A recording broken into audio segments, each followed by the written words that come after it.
What do you want to play? Let's see what let's switch it up because we've been doing Nintendo for like the last 3 games. What else we got there? Well, it was Super Nintendo. Yeah, Genesis. You got this is the Japanese role-playing game, which is hard to tell what's going on. Wolfchild's kind of fun. You're popping Wolfchild. I mean, that's an awesome cover. I know that. Yeah, the cover's cool. Sweet. It's just like a game that it wasn't that common, you know. You mind if I steal that? No, go ahead. And I remember renting it at the video game store and going, "Oh, I actually like this game." I actually had the SNES version, but the Genesis version is very good. I have noticed SNES games are just flat out more valuable. I'm sure there are some Genesis games that are valuable. Like for instance, Teenage Mutant Ninja Turtles, like Turtles in Time for SNES is $80 used in any condition. $300 new if you could possibly find some weirdo who kept it in the shrink wrap. I was looking at Contra I had Contra games for eBay. And $500 or $600 for brand new in the box. For what? Serious? $500 to $600 for brand new Contra in a box. Wow. Shrink wrap and all, and it was graded. So I mean, that adds extra value having your. That is interesting grading. When I got this, I was like, I'm gonna buy to play. I'm not gonna be one of those guys who are like buy a game that they don't even like, and I don't know. Part of me thinks, of course these are gonna go up in value. Because they don't make them anymore, and it's physical media. And they're not books, it's, you know, which some go up in value, and most are worthless, I suppose. But I guess it doesn't have to go that way. It's also possible that they'll temporarily go up, and then no one will give a shit, you know? No, I think that it's probably worth the investment if you're a collector now.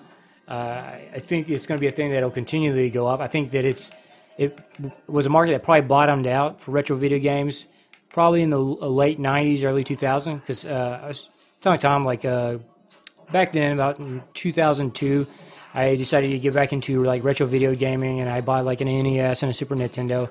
And, like, you could easily get one of those old systems for about $50 for everything, 2 controllers, everything with it. And then games were usually between, like, $5 to $10 a pop, like, no matter the condition, you can get it easily at like a pawn shop or at a flea market. Now, though, you're probably like looking at some of the rarer games like the Zelda games and the Contra games. Like you say, you paid $50, $40 just to get it in probably like the bare minimum condition that you can get it in. Yeah. But I would say that, and those are the ones that the games that people really love. Those are going to be a little higher, but also. Online, like I just bought a bunch of games. I bought Altered Beast, who was like $8. So there's a ton of games. Like you can go on eBay, spend $50 and get like 5 games. So there's something really great about that too. Yeah. I mean, but don't you see how this is also starting to affect a lot of like the newer games that you see on the handheld systems or on your smartphones? Because a lot of the smartphone games for iOS, for Android, seem to follow this same type of first-person or scroller type like setup. Yeah. And it's real easy to duplicate a lot of these with the newer technology. Yeah, absolutely. I think, maybe it's because of the nature of them. They're not... Oh, man. I keep screwing up the stupid jump. Yeah, it's annoying. But they're not...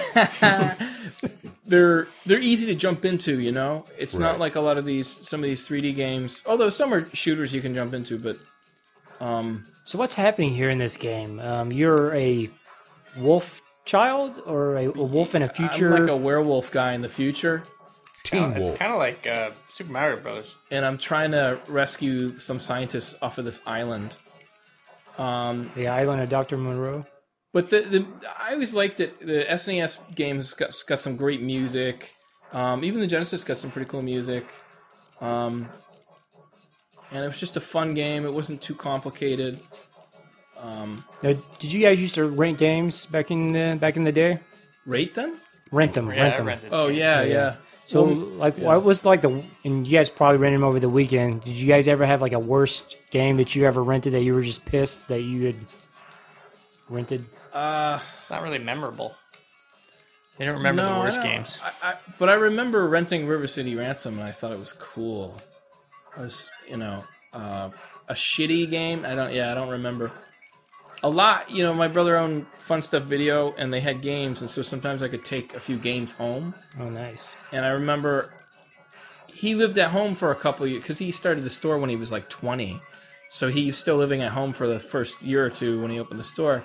And so I'd go in, and he'd have like, I don't know if you remember for SNES, they had that bazooka-type periscope thing, and he had all the games, and so I'd sit in there and just play them. It was a lot of fun. Yeah, I would say like one of the best parts about the 8-bit and 16-bit era of video games is that just about any kind of concept they would be willing to turn into a video game. Like today, this Wolfchild game, like I could see it a hard time for them trying to do an Xbox One version of this and trying to market that as a Wolfchild from the future fighting on a spaceship. Some flying bird. Fighting a flying bird. I suppose most birds fly. Yeah, that's true. But it's like half man, half bird.